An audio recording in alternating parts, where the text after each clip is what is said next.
लखीमपुर खीरी में हुए बवाल में 8 लोगों की मृत्यु की पुष्टि हो चुकी है।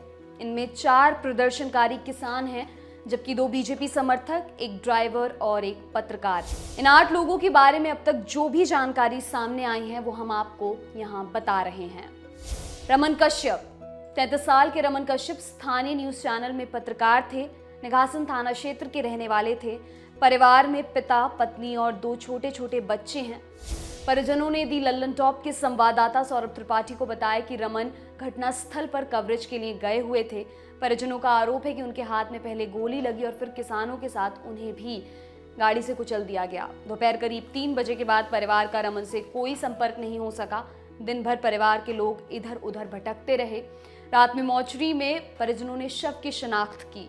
परिवार का दावा है कि रमन की मृत्यु केंद्रीय मंत्री के बेटे आशीष मिश्रा की गाड़ी से कुचलकर हुई है। अब परिजन मुआवजा और पत्नी की नौकरी की मांग को लेकर सोमवार को निघासन चौराहे पर धरने पर बैठे हैं। गुरविंदर सिंह बहराइच जिले के मोहनिया गांव के रहने वाले थे। घटना के समय वे प्रदर्शनकारियों के साथ मौजूद थे। गुरविंदर की मौत कैसे हुई, इसके बारे में कोई पुख्ता जानकारी नहीं मिली है। 22 साल के गुरविंदर उर्फ ज्ञानी सिंह काफी समय से तिकोनिया स्थित कोड़ियाला गुरुद्वारा साहिब में काम कर रहे थे। कोड़ियाला साहब गुरुद्वारे के पास ही गुरविंदर आश्रम बनाकर रहने भी लगे थे। गुरविंदर का परिवार भी किसानी पर आश्रित है। पिता सुखविंदर सिंह को निहंग सिंह की उपाधि प्राप्त है। वह भी विभिन्न गुरुद्वारों के आध्यात्मिक कार्यों में शामिल रहते हैं। इस समय बहराइच के नबी नगर मटेरा स्थित गुरविंदर सिंह के मकान पर उनकी मां रहती हैं। दलजीत सिंह बहराइच के नानपारा इलाके के बंजारन टांडा गांव के रहने वाले थे। उनके परिवार में एक बेटा व एक बेटी है। दलजीत का परिवार किसानी पर आश्रित है। दलजीत इससे पहले दिल्ली बॉर्डर पर हो रहे आंदोलन में भी शामिल रहे हैं। दलजीत के 15 वर्षीय बेटे ने बताया कि वह अपने पिता के साथ रविवार को तिकोनिया में आंदोलन में शामिल होने के लिए गया था। उसके मुताबिक नानपारा से 20-30 लोग मोटरसाइकिल से आंदोलन में शामिल होने गए थे। जब किसान वहां थे उसी दौरान 3 गाड़ियां आईं और उसके पिता समेत कई किसानों को कुचल दिया। बेटे ने दावा किया है कि उसके सामने ही पिता की मृत्यु हुई। लवप्रीत सिंह, 20 साल के लवप्रीत सिंह चौखला फार्म मजखई के रहने वाले थे। वे तिकोनिया में प्रदर्शन कर रहे किसानों के साथ थे। किसान संगठनों का दावा है कि लवप्रीत की मौत भी गाड़ी की टक्कर से लगी चोट की वजह से हुई है।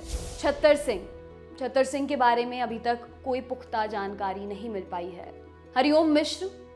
हरिओम केंद्रीय गृह राज्य मंत्री अजय मिश्रा टेनी के बेटे आशीष मिश्रा के ड्राइवर थे। हरिओम 4 बहनों के इकलौते भाई थे।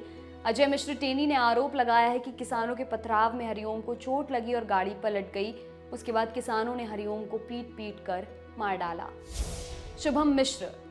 शुभम बीजेपी कार्यकर्ता थे। लखीमपुर के गड़ी गांव के बूथ अध्यक्ष थे। उनकी 2 साल पहले शादी हुई थी। 6 महीने की एक बेटी है।